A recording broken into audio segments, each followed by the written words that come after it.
All right, so we got the V back in the shop. Had to put in the O2 bung for Michael whenever we do the wideband on it and everything. I needed another bung, so I put that in, and then I also swapped out the solid CS mounts because they were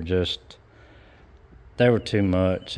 You could feel the vibration, and as soon as I put these UMI mounts in there, I could tell a noticeable difference in just vibration in the car, and you could just feel it. And historically that wouldn't bother me, but in the other video where I was talking about what makes a fun street car and what kills a fun street car, that's one of the things is solid mounts. So the UMI ones look pretty nice. So like I say, I went ahead and got those, and at the end of the day I had as much money as if I would have bought the right ones to start with, but this time I had double my time in it, because doing motor mounts on these cars with it in there is not terrible, but it's not super easy. So with the lift it's easier. But so these are what I had in it, and basically it's just a creative steel solid mount. And this is good. It has its place for a race car or something like that. It definitely has its place. But like I say, I enjoy driving this car, and when I changed the mounts, it was just instantly noticeable difference. And and then one problem I had is even with the solid mounts, one of the Walmart header tubes was touching the steering shaft, so it was a little harder to turn, and plus I didn't want to rub a hole through the header, so I had to pull this side header off to do that mount. And when I did, I clearanced that tube, marked where it was touching, and then when it was off the car, gently massaged it with a large hammer, and it cleared that tube. But then it started touching the tube on top, and now that the engine can move a little bit, and it was touching the tube just above the one that I clearanced. So I just drove it last night and this morning to take my kids across town, and I was like, I can't take it. So pulled it in and got the header off. I'm really good at it now, very proficient at getting the header off on this side at this point. And so I gave it a little bit more clearance. Again, marked the tube above it, clearance both tubes now, and we've got plenty of room. And again, while I had it up, I went ahead and added the bung for the wideband for when I take it to Michael's. Again, just trying to get some clutch cycles in, get the clutch broke in. I will say that the clutch feels a lot better now. After some cycles, it's a lot easier to push, and it's getting a lot better.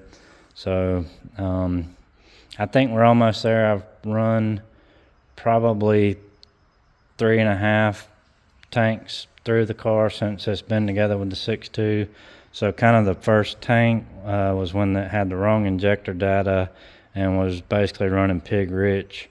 And I don't know at what percent rich it has to be for it to trigger the check engine light for rich on both banks, but it was. And again, the fuel mileage was absolute garbage, and for good reason. The injector data was off by 22%. So I've been keeping a strict eye on fuel mileage and watching it, and filled up last night and it got 16.9 something, so 17 miles a gallon, which I think is great for I can live with that.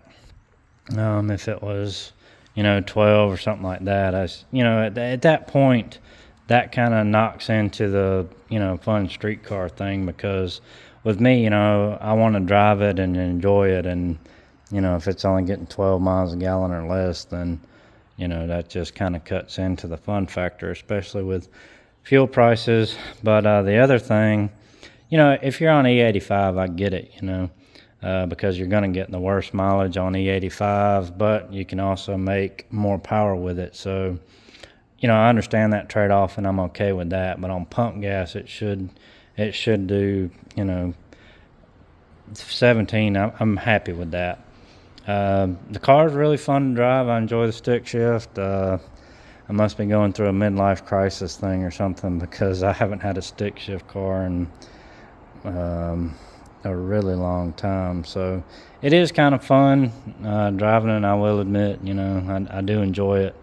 The twin disc is nice. This is the first twin disc I've ever had, because that was the reason I got away from stick shift cars, was because I was making enough power that I needed a twin disc. And back then, I think there was only one manufacturer that made one, and they were pretty expensive.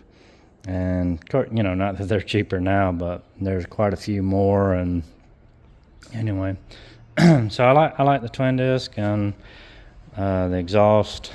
It's still a little bit loud. It could be a little quieter, but it's not terrible. I did put the stock radio back in it, because it just had so much data in this car. I didn't really realize that, all the data that goes through to the radio in these, and like trip mileage and the temperature, and there's just a lot of parameters in there. And then plus the like StabiliTrak on and off, and tighten your gas cap, stuff like that, still goes through the radio. And I was thinking that was what the CAN bus part of that other radio was, but apparently after reading and researching, that there's just not an aftermarket radio unit that allows that information to come through it. So I don't know why that is. You figure they would try to do that, but what I've seen is people will take a base model CTS and have the DICs come across on the little top part, and then do a double DIN radio config. Look, I don't know. I'm fine with the stock radio. It's got a cracked up screen, but I don't really touch it or play with it.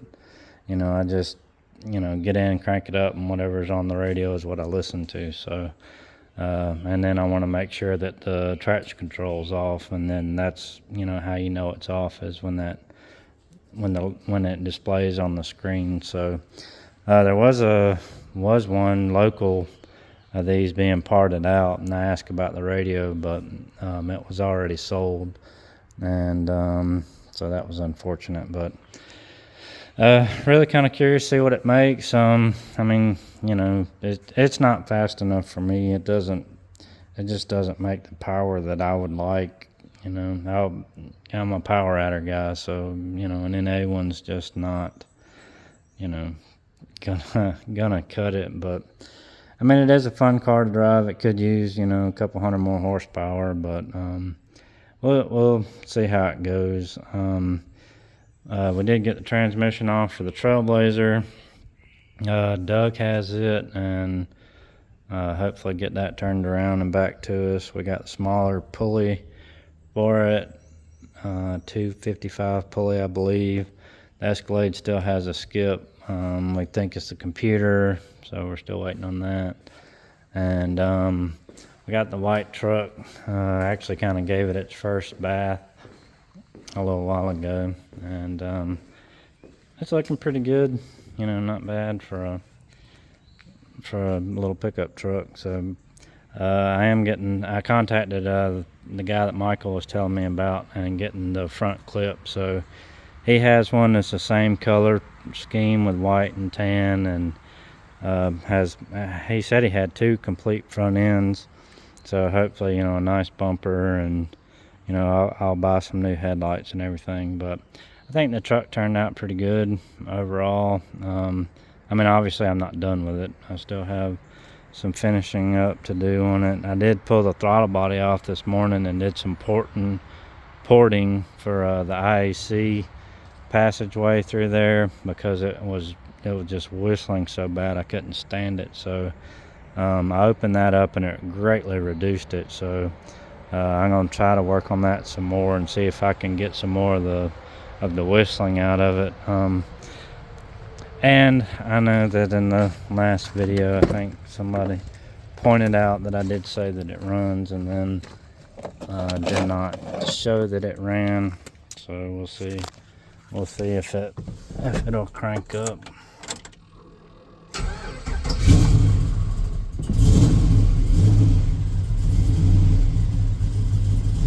The oil pan, this oil pan doesn't have a oil level on it, so that's why the check oil is. I don't know what I have to scan what the light is, but you can't really hear the throttle body.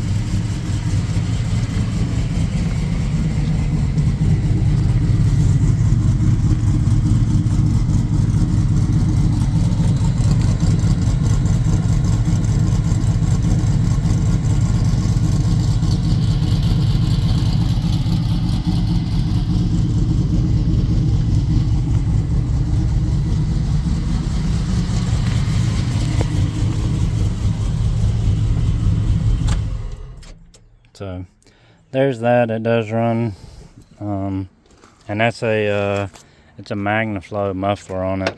So it's just a Y pipe that I built, and a MagnaFlow muffler and tailpipe. So and no, I haven't driven it yet. I keep getting asked that. Have I driven it? No, I haven't driven it.